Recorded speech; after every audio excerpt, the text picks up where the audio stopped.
Hey, Jimbo, you ready for this deal? Iron hole.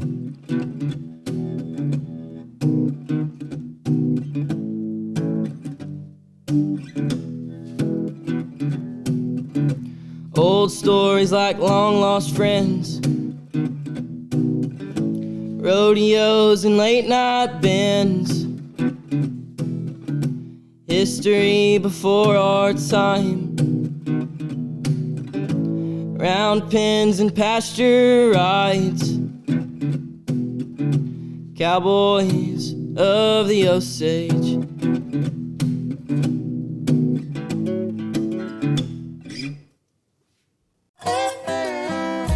Howdy, friends and neighbors. Time once again for the Cowboys of the Osage podcast with your host, Jimbo Snively and Cody Garnett. Now let's sing a little bit about it.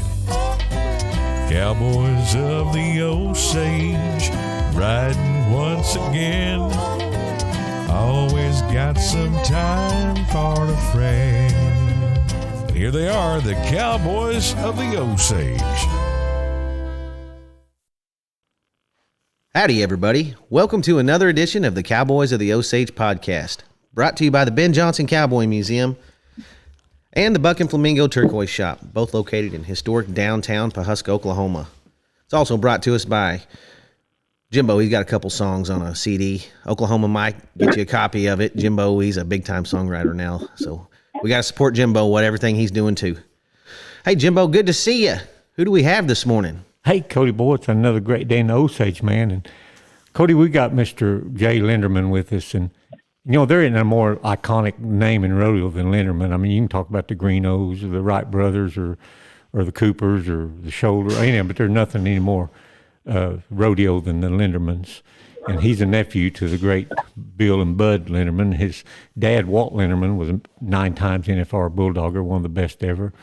And of course, Bill was a 2-time all-around champion, bareback champion, steer wrestling champion, and saddle bronc champion. And his great uncle Bud was the bareback riding champion in 1945. So just a historic family. And we're going to get into all that. And Jay, bulldog too, pretty good. So we're going to get into all that. And he's coming to us from 10 Sleep, Wyoming. Wow. Ain't that a hell of a name? It is. Jay, welcome to the Cowboys of the Osage podcast. Well, how are you folks this morning? Man, nice talking to you. We're doing wonderful. Good. Jay, what was it like growing up as a Linderman? Well, I suppose early childhood was pretty normal. My folks, well, at least my dad, expected me to rodeo, and I didn't. It took me quite a while to get hooked on it. I started late in high school and continued on through college at Montana State University. And I bulldog good enough, they messed around and gave me a little scholarship. So I stayed there and rodeoed in the collegiate rodeos for 4 years and didn't quite hit my stride till I got out of college. And then I started winning some, and I had a pretty good team of horses, and we went down the road some. But growing up as a kid, spent most of my early childhood with my maternal grandparents. Walter was on the road. I didn't see him, but only 30 days out of the year. My mother had to have a job to keep him on the road because early on he didn't win much. Right. So typical rodeo cowboy stuff. Yeah. And early on, and probably what caused me not to go down the road and rodeo as much as there was an old family friend managed a huge ranch between Red Lodge and Belfry, Montana. And he started picking me up in the 2nd grade on weekends. And I went up there every weekend, every summer, come through college. And I liked the ranching aspect of being a cowboy better than I did the rodeo aspect. Once I figured out that girls like bulldoggers, then rodeo got a little better. But I spent most of my time on a ranch, growing up, and that was my chosen profession for 35 years. Right.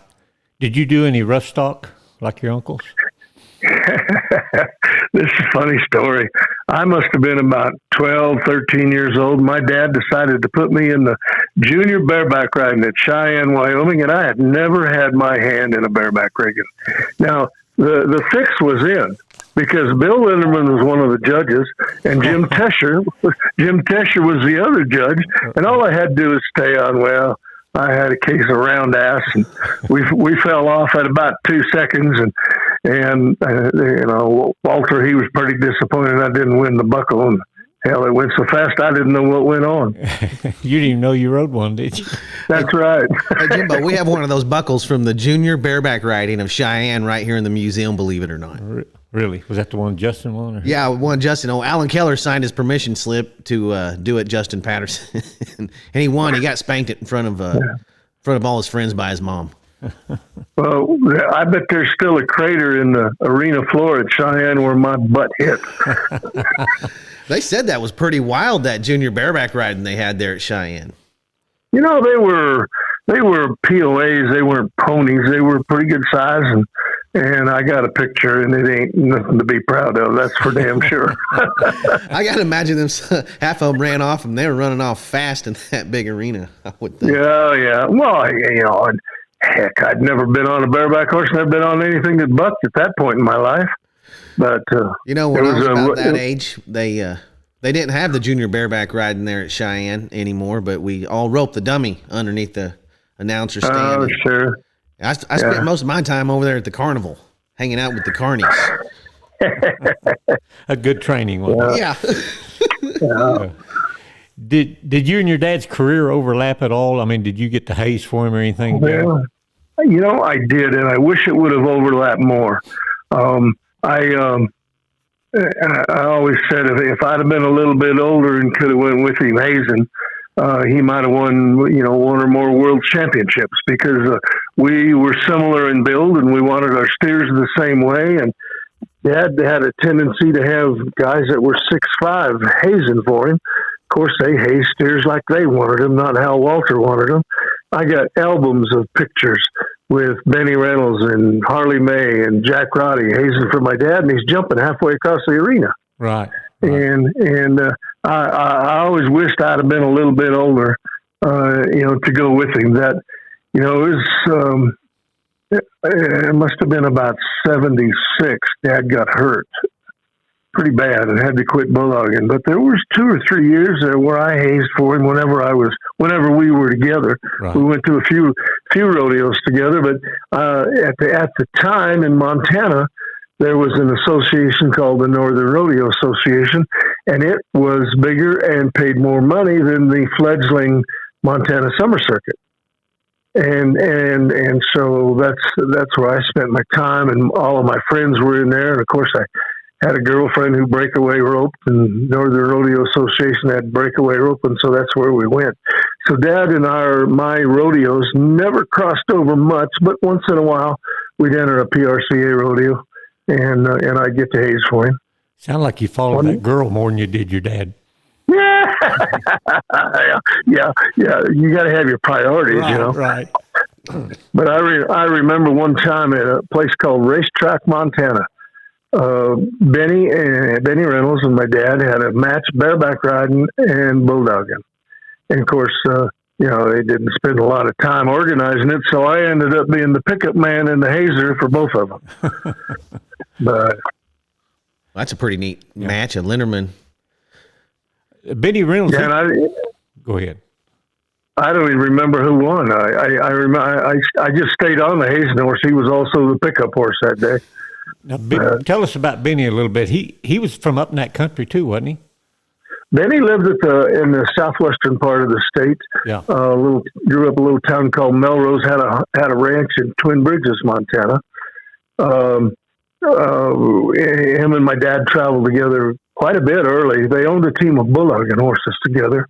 Nice little bulldogging mare. We called her Mama, and I don't remember the year, but at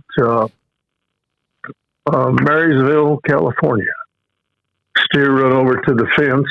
I don't remember who the bulldogger was, but steer run over to the fence, and Mama tried to get between them. She hit her head on a post, killed herself right there in the arena.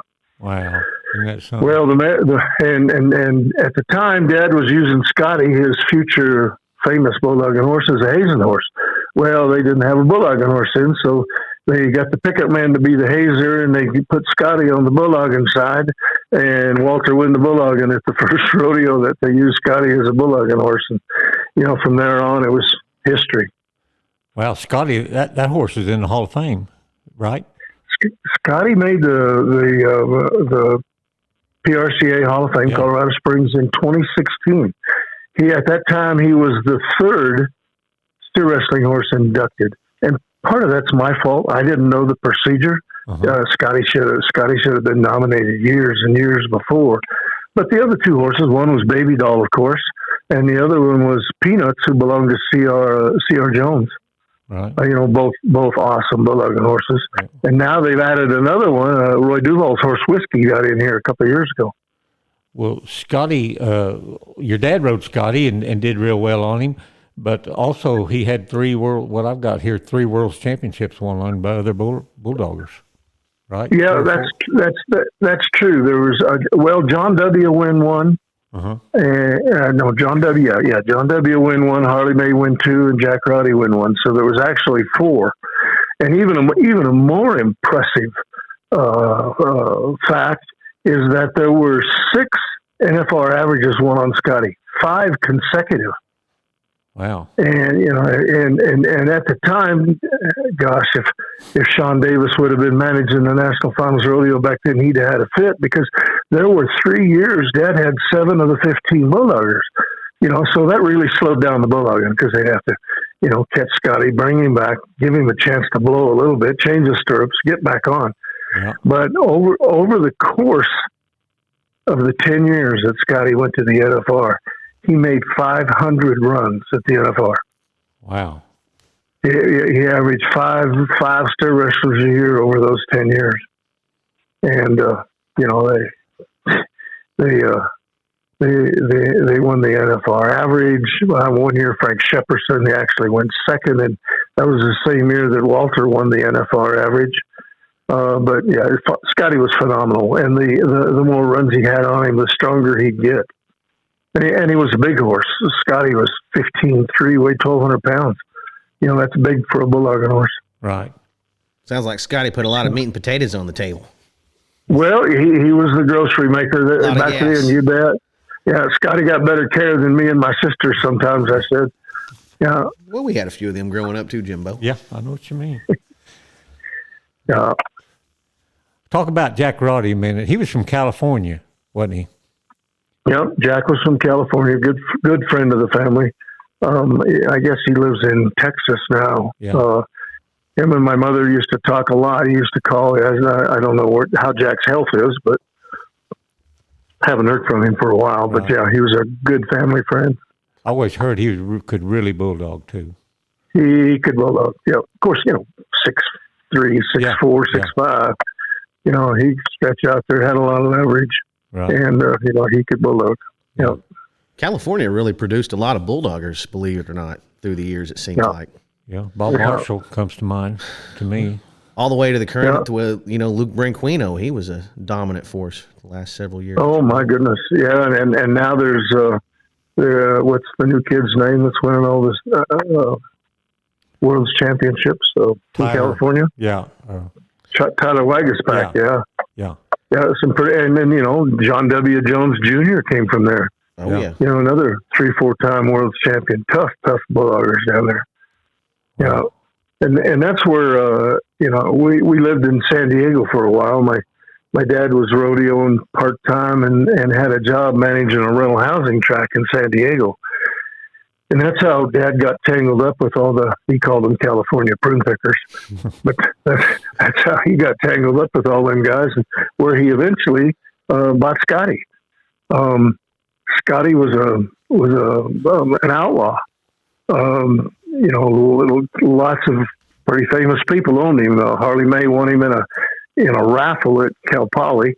And that's when he was a colt. He ended up selling him to Sammy Thurman, the bell racer, who couldn't handle him. John W. owned him, and they couldn't get anything done with him. And so then Dad bought him as a Hazen horse from a guy by the name of Walter Scott, California. Walter Scott was a stuntman for the movies down there. He rodeoed quite a bit. But anyway, Scotty come available for sale, and of course Dad didn't have $1,600, so he went to C.R. Jones and borrowed the $1,600 to buy Scotty. Right. And then CR later ended up owning another famous horse, Peanuts. Huh. Why'd they make him?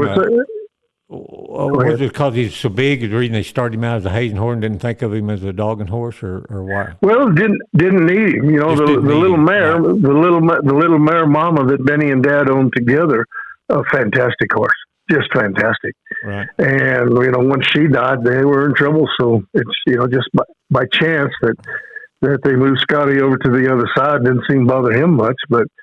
What's interesting is Scotty could run, and he was big enough to take a lot of runs, but for years he wouldn't change leads. And bulldog owners got to switch into that left lead as you're getting down, so he gets away from you and set your feet right. Right. So Dad went to Waxahachie, Texas, took Scotty with him. James Bynum. And yeah, that's right. And Jim had a arena that was deep, deep sand. And they were there about a week, and they'd run 100 steers a day on Scotty, and they couldn't get him to change leads. Well, as the week went on, Scotty got tired, and it was easier to switch leads than not. And he finally started switching leads because he was tired. And once he started, he just kept doing it. And then from there on, that's when Scotty really hit his stride and had all the NFR bulldoggers and won all those championships on him. Wow. Funny how that stuff works out sometimes. Yeah. And the reason Dad went to Jim Bynum is he was at a loss, didn't know what to do. Right. To get Scotty to switch. So he hauled him down there, and Jim said, let's just run the son of a gun until he gets tired. And they did. And it worked. Yeah. Yeah. James Bynum, when I was a kid, he was when he come on TV or at the rodeo, that's the guy you wanted to watch bulldog, because he might throw 1 and 3 or 4 sometimes, if everything worked out right. Yeah, I'm sure I was around him, but I was a pretty young kid, and I don't remember him. Right. But I read everything I could find about him. Yeah. But what did his business card say, Jimbo? Well, I can't remember. You'll have to find it. I'm looking for it right now. I sent it to you a while back. He had a funny business. Oh, it's right here. This is what James Big Jim Bynum's business card said. Maypearl, Texas. World traveler, international lover, last of the big spenders, world's champion steer wrestler. James Big Jim Bynum. That's the business card he handed out to everybody. Yep. Oh, man. That's funny. I spent a little time in San Diego one time, Jimbo. I landed there for a year or two, building playgrounds. And I was driving back and forth to rodeos at the same time. Wow. But I spent most of my time down there in a little town called Tijuana. I hung out down there quite a bit. Yeah, this guy that owned these rental housing tracks, he was a big rodeo fan. And so he hired rodeo cowboys to run these tracks for him. And, there was Canadian Bob Robinson and Eddie Akridge. There was half a dozen of them guys down there managing those rental housing tracks for him. It's just funny how cowboys, they'll find a guy like that and they'll all just flock to him. I've seen it happen a million times. Yeah. Well, those guys were, there weren't as many rodeos back then as there are now. Those guys needed another source of income. I guess they were pretty good jobs. I ended up going to. They got a good climate to hang out when they're not rodeoing in that part of the world too. I remember that part of it. I was in junior high back then, and I enjoyed it. We had a good time down there, and we finally ended up moving back to Montana. Yeah. What about those big ranches you worked on up there? I was reading some of those cattle drives and stuff you went on. Pretty. It was quite a trip. I grew up on that ranch in Red Lodge, and rodeoed on weekends, and I wasn't doing justice to either. So about 1984, I quit bulldogging, and I ended up being able to manage a ranch for the owner of the Miami Dolphins in Ennis, Montana. Nice little ranch, 500 head, not very big, but it was a good place to get my legs underneath me. And then we just kept moving up. There was a big 2,500 mother cow ranch at Boulder, Montana, and I was there about 5-6 years. And then I had to get out of Montana or go to the penitentiary in Deer Lodge. So my mother made me leave Montana, and then that's when I really kind of hit a lick. I went to Florida, spent a year there, ended up in College Station, Texas, managing a ranch for a family out of Italy. And it was a good ranch, and I loved Texas. We were close to a little town called Snook, and it was a Czechoslovakian town, and they made the best damn kolaches. I could have stayed there forever. And then one day, a headhunter drove in the yard in Texas, and he says, "You need to be on a plane to St. Louis day after tomorrow, and because we got a fellow wants to hire you." I said, "Holy hell!" So I did, and this guy just bought a huge ranch at close to Steamboat Springs, Colorado. And it was 200,000 acres and it runs 7,000 yearlings. And he wanted to make it a big game hunting and fly fishing operation. So I ended up there for 12 years and made some money. The guy treated me right, and we built the ranch up. I had 80 employees before it was over with, and that kind of screwed things up because when I went there, I got to ride. At the end, it was more of managing people than managing ranches. But right, did you all? It was. Go ahead. Go ahead. Well, did you all handle the hunting part of it too, or did you contract that out? How'd that work? No. Well, it was contracted out when I got there, and kind of a little chicken shit operation. So I let the guy finish that year that I got there, and I said, "No, you're done." And we started our own big game hunting operation. There's 5,000 elk on the ranch in the fall of the year. Craziness. We were right in the middle of their migration, coming out of their summer grounds, headed towards winter. And, I'd hunted my whole life. I didn't know a dang thing about outfitting. And so we got 50 licenses for bull elk.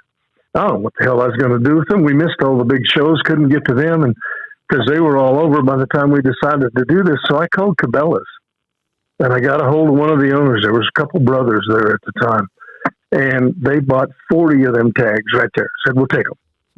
So I'm sitting back in my chair. I'm thinking, well, this outfitting business ain't too hard. Just one phone call. Right. And it was the first year. Cabela's filled us up that first year. And before it was over with, we were taking 90 bull elk and 25 mule deer and 20 antelope, and guaranteed tags. And if you couldn't kill a bull elk there, you just couldn't shoot. Right. And then the owner, he wanted first class accommodations for him. And so we started out with what I thought was pretty nice. And then he said, "We're going to build a lodge."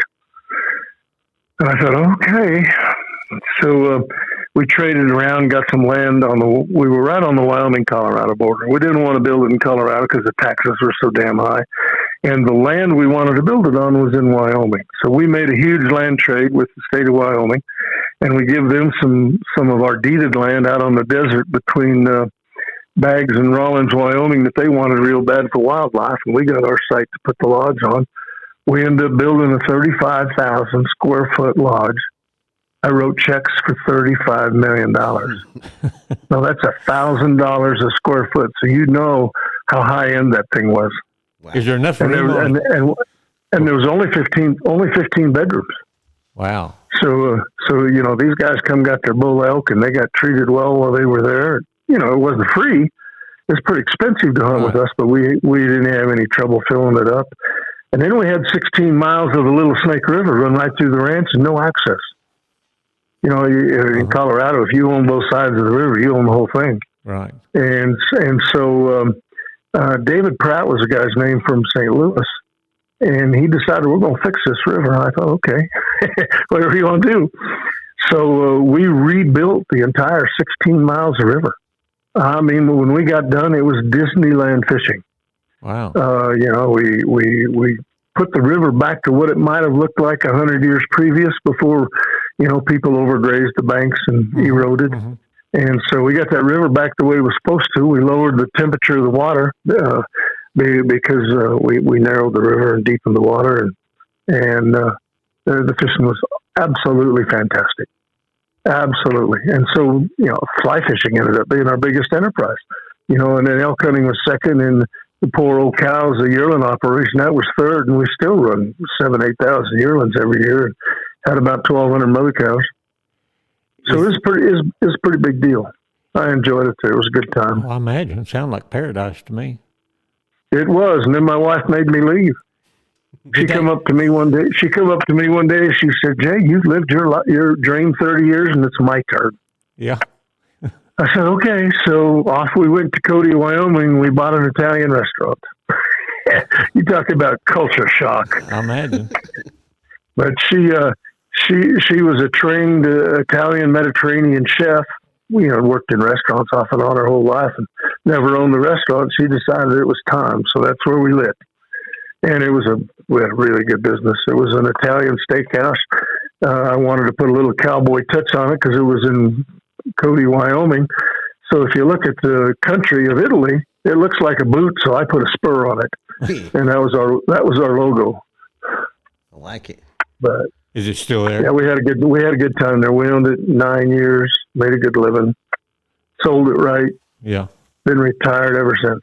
So it's still there. The restaurant is. Oh, it's been 4 or 5 different restaurants now. Oh yeah. That restaurant business, that's tough. It's 24/7 deal. You might as well own a damn milk cow because you can't get away from her either. But we was there every day, all day long. But we made it work. Yeah, we made some money. Wow. Yeah. What about that big ranch in Colorado? Did it get all broke up? No, it's still there. As it turns out, David had 2 children, a son and a daughter. Well, the daughter wanted to be the manager in the worst way, and she couldn't manage a 1-car funeral, so she didn't last long. And then I guess his son's there managing it now, and it's bigger and better than it ever was. They partnered with the Mayo Clinic out of Rochester, New York, and now they got a big wellness clinic there as well. What's it called? The ranch. Three Forks Ranch. The lodge and spa at Three Forks Ranch. I've heard of it. It's a big deal. It's as high end as it gets. It's a Ritz-Carlton sitting in the middle of the cattle ranch in Wyoming. I'll never stay there, but I've heard of it. I'm sure. Well, if you got about 1,500 a day, you can go there and stay as long as you want. Well, I can stay about a half a day. Yeah, well, you'd be surprised how many people have so much money that doesn't pay. Oh yeah, shoot, yeah. And we got David owned part of the St. Louis Cardinals, so we got a lot of the big baseball players. Lasorda was there. What the hell was La Rosa was there. Yeah, Tony La Rosa. The manager. Yeah. Coach Bobby Knight, we couldn't chase him away with a stick. He's a big fly fisherman. Yeah, he loved to fish. And, started out, he'd call and see if we had room for him. Towards the end, he'd just show up. Yeah. We had a room. Sometimes he stayed in my house, but we became good friends and fished together and bullshitted a lot together. Right. Yeah. And he just passed away here a month or so ago. He sure did. Oh, I didn't even hear that. Yeah, he died here a couple months ago. Holy moly. Yeah. He had a pretty bad case of dementia there towards the end, and him and his wife Karen moved back to Indiana, and he just kind of stayed there until it got done with him. Yeah. But well, dadgum, what were you like? How old were you? Were you ever around your uncles a lot? Much? Your great uncles? I wasn't. Doug was still alive. Right. While I was a kid. Him and his wife Noreen, who was a country western singer, they owned a bar at Red Lodge, Montana. They partnered with my granddad John, so I was around them too a little. Bill, every once in a while he'd come into Belfry, but Bill drank a little, and he kind of had a mean streak, and us kids kind of hid from him. Yeah. So I really didn't know him much. The other brothers, Bud never came back to Belfry or Red Lodge that I know of when I was there. Yeah. But I was 6-7 years old when he died. And of course, Bill died in that airplane crash in 1965. I think I was 12 years old then. And then there was another brother His name was Lupp, and I never knew him. He died before I was born. I guess he was starting a rodeo career, and he died of an appendicitis attack. They couldn't get him to Billings, but Red Lodge couldn't handle it. So they threw him in a car. Brother Doug and Noreen threw him in a car to drive to Billings, and he died before they got there. Wow. But he was my dad's favorite brother. Of the 5 brothers, Lupp was the one my dad liked the most. But you know, this is, as the story goes, a lot of people will tell you that of the 2 that rodeoed, Bud and Bill, Bud was the better hand, but Bud didn't care. You know, he was into life for the fun side of it. Bill was a little more business. He took care of things, and you know, won 5 or 6 world championships, and Bud won 1, but might have won more if he'd have paid attention. Yeah, but he had a lot of fun, didn't he? Oh my God! I wish I would have known him. You know, he got inducted into the Hall of Fame in 2016 as well, same year Scotty did. Right. And of course, there are very few of us Lindermans left, so I got tapped to do the reception speech for Scotty and Bud. And so I had to study up a little because I knew a little bit about Bud, what my families did, but some of the stories about that guy, he just unbelievable the things he'd get done. Oh, I know it. And he liked to fight a little bit too, didn't he? Or didn't mind to Oh fight? my God. I guess he was dirty double tough. I mean, and liked it. Right. Liked it. In fact, I don't remember the year, but it was in Madison Square Garden, New York City. After the rodeo, they went to a bar downtown someplace, and there was a undercover detective there. And they moaning at each other who was the toughest. And for some reason, this undercover cop pulled out a pistol. Well, Bud proceeded to take the pistol away from him, beat the hell out of him with it, and the next day the cop died. And I mean, New York City cops, they were coming after him. They wanted blood from Bud. Well, luckily enough, Benny Binion, who ended up owning the Horseshoe Club in Las Vegas, was friends with Bud, got him a lawyer, and got him out of there. They dropped the charges and called it self-defense, which probably was. And Bud ended up in Vegas there for a few years dealing cards for Benny to pay the bill, I think. But just dirty double tough, And then some of the stories about that guy. One year in Madison Square Garden, they had Gene Autry as the guest performer. And the Cowboys were mad because Gene got paid a lot, and the Cowboys' added money was pretty low. Right. Well, Bud spent a couple days in the rafters of his hotel catching pigeons and putting them in a gunny sack.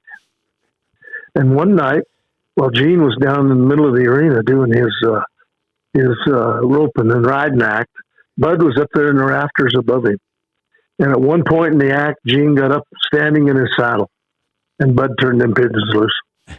Of course, you can imagine the wreck. Gene landed on his butt in the middle of the arena, and I don't think Bud ended up spending any time in jail for that. But I guess it was absolutely hilarious. But, I imagine.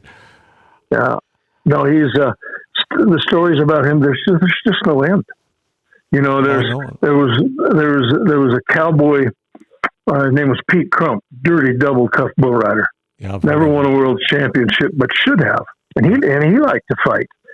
Well, Billings, Montana, one year they decided the 2 of them was going to have a boxing match. And of course, Pete, he was training, running miles a day, and getting in shape. And Bud was drinking beer. Well, Bud wasn't sure he could whip him, so Bud was watching, Pete's exercise program. And one day at the end of the program, Bud drove up to where Pete got done running, jumped out of the car, beat the shit out of him right there. And Pete was so damn tired he couldn't fight. So yeah, he caught him tired, didn't he? Yeah, caught him on at the right time, I guess. Right. I've heard, they like to chase the girls too. I remember reading stories about him and some of those guys and stuff they got into, Todd DeWatley and Buck Rutherford and some of those guys. Man. Yeah. tough bunch of guys. Yeah. Tough bunch of guys. Yeah. Boy. You know, they give a Linderman Award every year, and it's named after Bill Linderman. What is that, Jimbo?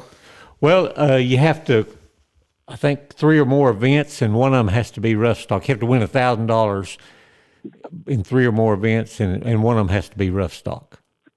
And it have to have a tight event and rough stock. Right. Yeah, tight event. The true all around. Yeah, true all around, both ends of the arena.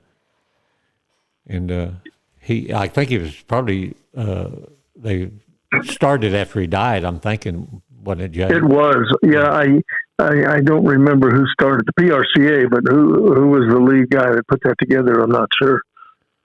It was a pretty prestigious award. You know? It is. You know, it's the Cowboys that win it. It's pretty coveted. You know, there's some guys that have really gone after it. You know, Benny Reynolds from Montana. He won the first one, and that was in 1966. That was about a year after Bill died, and Benny won the first one. And there's been some really tough hands, you know, win it in over the years. You know, for quite a few years, the Whitakers out in Nebraska, they kind of had a stranglehold on it. Yeah. First Chip, I think he won 4 or 5, and then Kyle Whitaker, he won 10 of them. Right. He won 10 of them. And I got to know Kyle a little bit. In fact, he loaned us one of his Linderman buckles to display at our restaurant, Cody. And then now Kyle's a rodeo coach at Montana State University.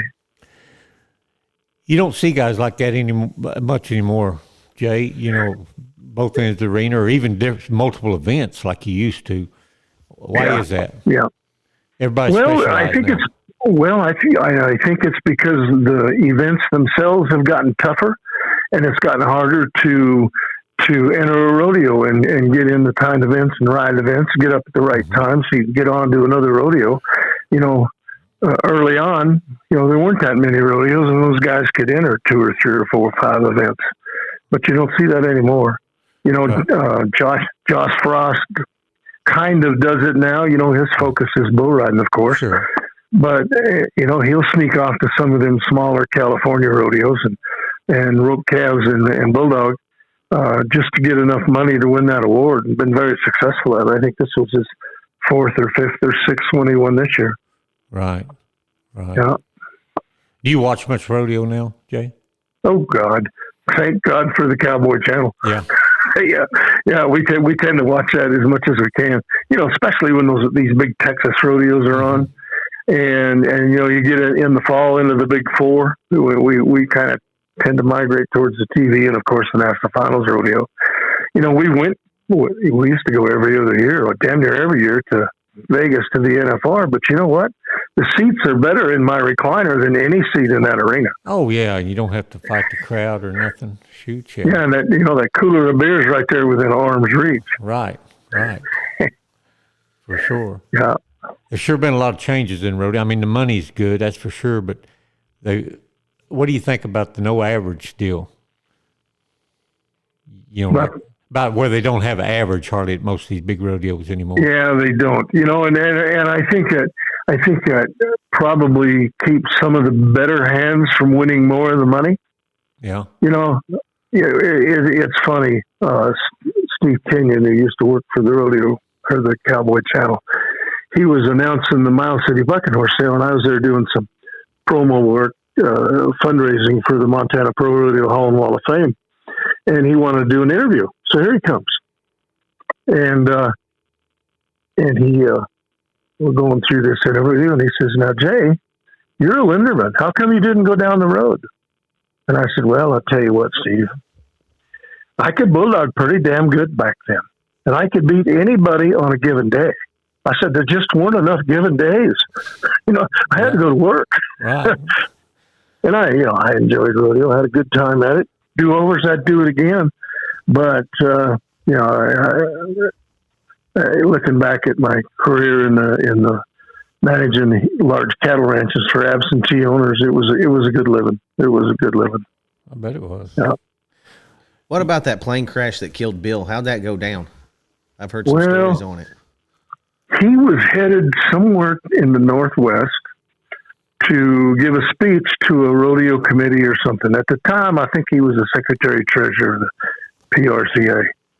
And, by then, Bill was Bill. He had a huge following, huge stature, done a lot of great things for the PRCA. And the plane happened to it was a layover in Salt Lake City. And somehow the plane caught on fire as it landed. Now, the story goes that Bill got out of the plane safely, unhurt, and went back in trying to help some of the people that were still stuck on the plane, and that's where he died. Fact is, they found the reason they identified him, they found his melted buckle that he had on. But there's a strange story behind that. The day before he left, and he flew out of Denver, but there was a bar and a restaurant there called the Pig and Whistle, and I was there a couple times, just a joint. But it was, Bill spent quite a bit of time there, and he went in there and he was going to write a check for some cash for $20. And the guy said, "Well, you got to have your address on there." So in that little empty line in the lower left-hand corner of the check, Bill wrote "Heaven," and the next day he died. Isn't that something? Yeah. I'd heard that before. I was going to ask you about that. That kind of gives you goosebumps, doesn't it? Oh, yeah. He was beloved by the RCA. I mean, he was president for how many times? Six or seven times, wasn't he? I think he was the president from 1950 to 1957. Yeah. And he refused to run again. And it was a couple of years later that he was the secretary treasurer. But what's interesting is he was the president until 1957. The first NFR was in 1959. Right. And Bill qualified in the steer wrestling for the finals in 1959, but he passed up the chance to compete so that he could be the arena director. He wanted to make sure the rodeo went off the way it was supposed to. Yeah. Yeah. So he gave a lot back to rodeo. He's a pretty amazing man. He pushed that NFR too, didn't he? One of the main ones pushing for it. Oh yeah. Yeah. Yeah. He was one of the founders of that first NFR in 1959. Yeah. And, of course, from there on, it just got bigger and bigger. I think the first one was in Dallas. It was in Los Angeles for a while. And, of course, the big run in Oklahoma City. But, yeah. I always heard there was one or two on the board that was always against the NFR because they thought that that any rodeo was supposed to be open to all members, and they didn't like the idea. Yeah, and that's still that's still an underlying pin for the PRCA. They hesitate. Even the big spring rodeos in Texas, everybody don't get to go. Right, I know. But they've kind of come to an understanding that most of them big rodeos have qualifying rodeos where anybody can enter, and you get a chance to win one of those slots at the big rodeo, and that's how they came to an understanding. But that's how the PRCA kept them big Texas rodeos in the PRCA. Because early on, when Dad was going to those rodeos, there'd be 250 bulldoggers. Slack went for days and days and days, and it was one head in the final, and them committees, Slack don't pay very good. Don't sell a lot of tickets. So they needed some way to figure out how to cut the numbers of cowboys down, and that was the conclusion they came to. Right. And that finals has been the biggest thing that's ever happened to rodeo, probably. I mean, it just gets bigger and bigger, especially when it went to Las Vegas, and that's just crazy. Yeah. And it's been great for the Cowboys. So it's a resounding success for sure, but there was a little opposition to it. You wouldn't have thought so now, but there actually was a little opposition to it. Yeah. And here the last few years, there's been some rumblings about trying to get it back to Texas. Well, you know what? I don't think Texas can compete with the money at Las Vegas. No, I don't either. Just no way. No. I think didn't they just sign another 12-year deal with Las Vegas this last national finals, I think. I think so too. Yeah. This coming weekend, they got the Super Bowl in Vegas. Right. Well, if you talk to the locals down there, the NFR is a way bigger deal than the Super Bowl could ever be because the finals goes on 10 days and the Super Bowl's one day. Yeah, it's the biggest event they have every year is what I've always heard. Yeah, at a time of year that was pretty slow for them.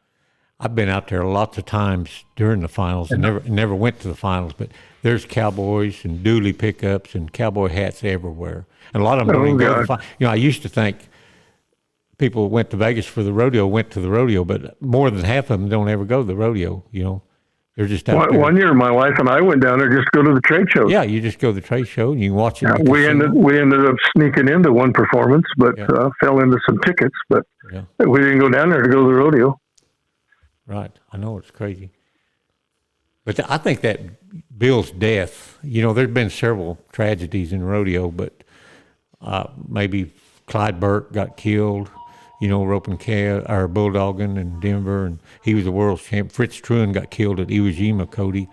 He was an all-around champion, and that shook the rodeo world. And, of course, Lane Frost. But then Bill Linderman dying in that plane crash was right up there with him. It just shook rodeo to its core, I think. Yeah. Yeah, I was old enough to remember the funeral. We had it in the basketball gym at Belfry, Montana. And you couldn't find a place to sit down. It was crazy. And every world's champion, every rodeo person that was ever, big in rodeo was there. Right. And it was a big deal. Oh, I'm sure it was. Because he'd give so much to rodeo. Even got an award named after him now, so he at least his legacy lives on. Yeah, and that's a good thing. That's a good thing. He won a world's championship in 1 year, or 3 world championships in 1 year, one in the bulldog and one in the bronc riding, and of course he won the all around. And that doesn't happen very often anymore. No, he was the first one to win 3 world championships, I think, in the same year. Yeah. And the fact that it was a riding event and a time event, just made it that much more special. Right. And, that's where they got the basis to form the Bill Linderman Award. Sure. And that reminds me, I had a trivia question the other day, was who the first RCA all-around champion was, and it was Todd Watley in 1947. But they had, in 45 and 46, they did not crown a all-around champion for some unknown reason. Did you ever get to the bottom of that or figure out anything? Well, Jim, I've done some homework. I still haven't got the answer. But with the RAA, Rodeo Association of America, the IRA, which was the International Rodeo Association, were big at that time, and the RCA was just coming on board, and the RAA became the RCA, and for some reason, there was a squabble over the the all-around world's championships in 1945, 46, and 47. So I called Pro Rodeo Hall of Fame, Colorado Springs. I said, "Hey, what happened?" Of course, they got a historian archivist there, and she didn't have a clue. She's probably 30 years old. Right. This was almost 80 years ago. Never even heard of a Linderman, probably. But I set the hook. She got interested, and she was going to look, see how big of a chore it was going to be, and go back into those old rodeo magazines, and see what happened. But I think it was some political BS going on between those 3 associations at the time that caused that to happen. Because if you'll take a look at the Cowboy Hall of Fame in Oklahoma City, they named Bill Linderman as the all-around world's champion in 1945. It's right there in everything they've printed about Bill. But for some reason, the RCA backed away. And I don't know the reason. I know Bill won the RAA all-around world's champion that year. He had 16,000 points. But the RAA didn't count added entry fees, and the RCA did. That might have been the squabble, caused some confusion as to who won and who didn't. But I think that Bill got cheated out of the 1945 championship, and Gene Rambo got cheated out of the 1946 championship. Now, what happened in 1947, and this little gal at Colorado Springs knew it. She said there was a big anonymous donor gave a bunch of money to the PRCA if they would name Todd Whatley the all-around world's champion for 1947, because he had rightly won it by points. But because of this squabble, they didn't name him. So the RCA, it looks to me like liked money better than historical integrity, and gave named Todd Whatley that world's champion in 1947. So there's some mystery with the whole damn thing. I don't know if I'll ever find out, but I'm stirring the pot. We'll see what rises to the top. Well, you need to, because they need to make that right, and it wouldn't be that big a deal. All they got to do is go back and count points. I mean, it's right there. That's right. In front of them. They crown champions in the other events. It ain't like they got to come up with the money to buy 2 all-around world championship buckles, because both those guys are dead. Right. And their family, if they want to, I went through the same thing with my grandfather. He won the first national finals steer roping, and they didn't give a buckle till 1962. This was 1959 when he won it. And I called up there to see why they didn't give a buckle, or if they would help get him a buckle. I wanted to get a buckle made. And sure. And they didn't. Now, they wouldn't help financially, but they did okay it to use their logo and use the same people that were making their buckles. So I got an exact same buckle made with the RCA on it and all that, and it's here in the museum. But they like I said, they didn't pay for it. But at least I got a buckle out of it. Yeah. Well, I'd known of this situation back in the 40s for years. Never thought about it, and then. I'm retired and I ain't got much to do and looking for something to do. So I thought, well, what the hell? And if I don't do it, I'm the last one in my family that gives a damn about rodeo. Sure. So if I can't get it done, and I'm kind of getting older, and if I can't find the answer will never be found. Yeah, that's right. So the pressure's on you, Jay. Yeah, I bet the PRCA and the Hall of Fame Colorado Springs wish I'd go get a job. Yeah, probably. You're asking too many questions. Oh shoot. Yeah. One time, how he got headhunted for that job, Jimbo? Yeah. I got headhunted one time, but they wanted my actual head. They wanted your head, yeah. A little different, Cody. Well, that was some old gal from back in one night in the bar. She's looking for your head. Yeah. Maybe. Could be. Yeah. Jay, if you were making a Mount Rushmore of rodeo cowboys, who would you put on it? Need 4 names. Oh, my God. Jim Shoulders. Probably Bill. God, what do you do with a Ty Murray and a Trevor Brazil? You might have to have more than 4 heads. No, you only have 4. Yeah. Well, then I guess you put. Well, you go back in the past. You got to have Jim Shoulders there, and you got to have Bill. And then if you only can have 4, then you got to pick Trevor and Ty Murray. I mean, my God, their records. But right below them, there's another 15 guys. Well, you got Larry Mahan. Oh, God, yeah. How do you not put him up there? And you might not want to just go by championships. If you're just going by popularity, you'd almost have to have Casey Tibbs on there. Oh, yeah, yeah. He's on the cover of Life magazine. What about Ferguson? Yeah. It's hard Tough to do. deal. It's hard to pick 4. I'd probably have to put Casey Tibbs on any Mount Rushmore. You probably have to. He's pretty iconic. Yeah, he was so big back then. He was another one. There's a lot of stories on. I'm glad I can't be held to that answer. Yeah. For sure. I don't know if those guys today are quite as exciting as they were back then. You reckon? They're more they're more business-like today, I think. Yeah, they probably are. But boy, you watch Stetson Wright. And I'm a rodeo fan, and he's my favorite. And he might not be flashy, but honest, a good kid that's damn sure tough. I watched the finals in Fort Worth the other night on the Cowboy Channel, and I watched the bareback riding.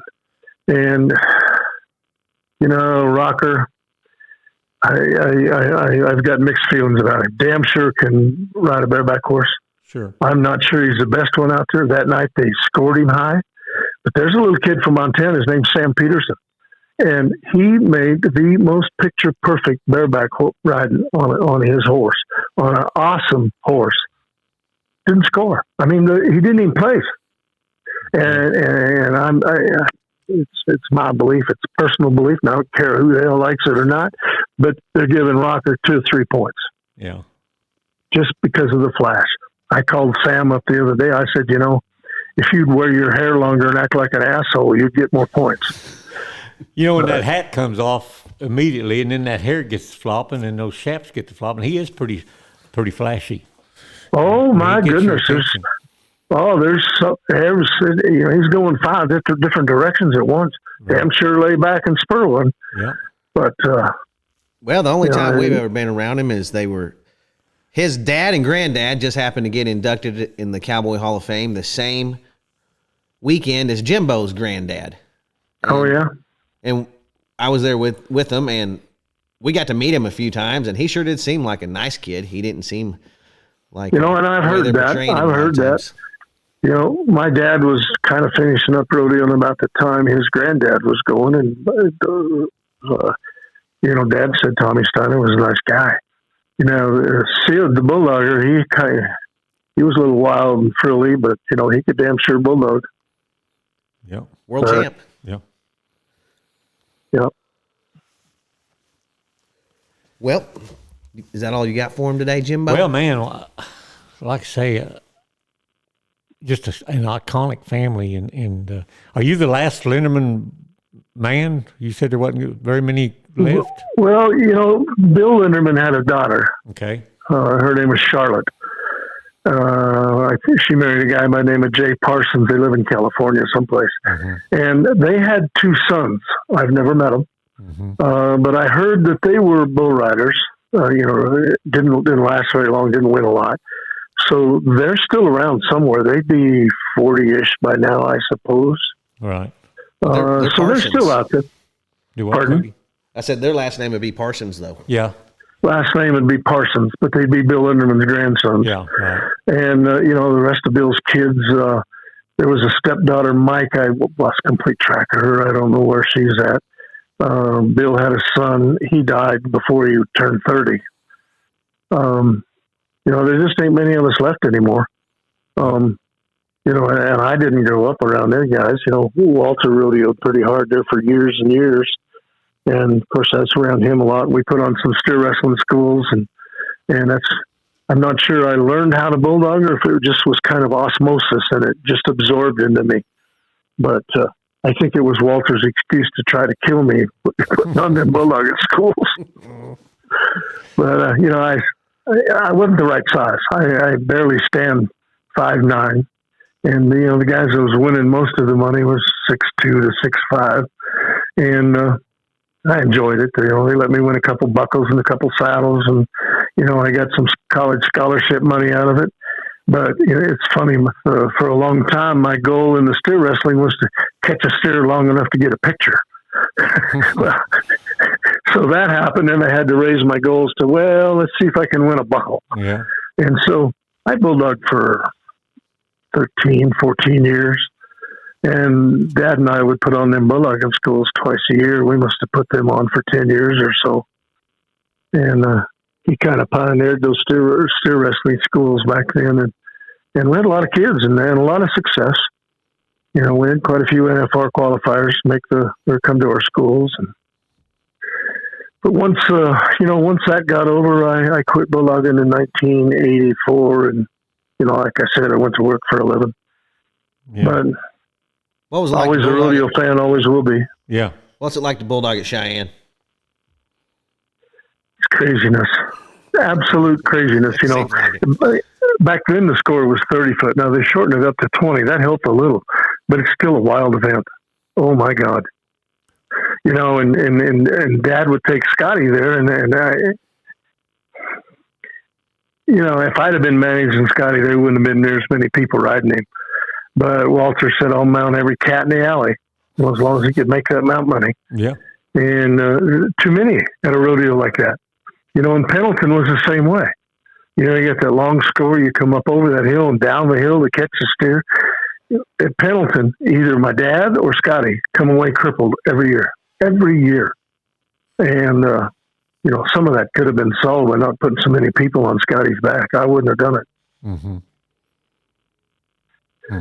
But he was his meal ticket, though, wasn't he? Well, he was, I guess, yes. But it's my guess that if Walter wouldn't have mounted so many of them guys, he might have won more World Championships too. Yeah. Because everybody that was winning in World Championships was riding Scotty. Yeah. And Dad ended up second 3 times, right, and third twice. Right. And of course that wasn't the only reason he didn't win the World Championship. Walter had a little trouble managing business, but I'd like to. He put in all that work and all that effort. I'd like to see him win at least one, but that didn't happen. Yeah, just way it goes. Three runner-ups is pretty impressive, though. Your Uncle Joe can feel his pain, can he? Yeah, Jimbo? yeah. 2 runner-ups, sure can. His uncle was a 2-time runner-up. Once by just $94, 1961. But well, shoot, we sure appreciate you coming on today and sharing some of the stories about you and your family with us today. Well, it's been a pleasure talking to you guys. I'm pretty proud of the family legacy. I didn't contribute much to it, but I'm still pretty proud of what those guys did back then, and enjoy visiting about them and talking to people about them. And I guess that's how come I'm chasing to try to figure out what happened to Bill's all-around championship in 1945. Yeah, so you're contributing to the legacy by doing podcasts like this, and you were on the Cowboys. Just getting it out there and keeping it alive. And that's what we're all about here at the Ben Johnson Cowboy Museum, is keeping the old history alive and not letting people forget those old timers. Well, since finding out about you guys, you've made my bucket list. We're going to show up there one of these days. Oh, that'd be great. Love to have you. It's about time for a road trip. You bet. You bet. Well, there's not a better place to come than Pawhuska, Oklahoma, right here. Yeah. I've never been there, but we'll get there. Yes, sir. Well, I look forward to it. Well, Mr. Linderman, we sure appreciate you coming on, and it's just been a great day. Thank you guys very much. Okay. Holler at me anytime, Jay. You got my number. Bye. Okay, we'll see you. Bye. Ooh, Jimbo, that was a good podcast, wasn't it? Excellent. Linderman. Don't get any bigger than that. That's the same as a Tibbs or something. Yeah. It's just as big. Yeah. Shoulders. Linderman. There's the big award named after him and everything. And the brother was big too. Yeah. And his dad, I didn't even realize his dad was such a great bulldogger. Yeah. Such a great rodeo family. I know. Don't want to forget their name. No. Nope. All right, everybody. Be sure to share it. Leave us a comment. We appreciate it. And we'll see y'all next week.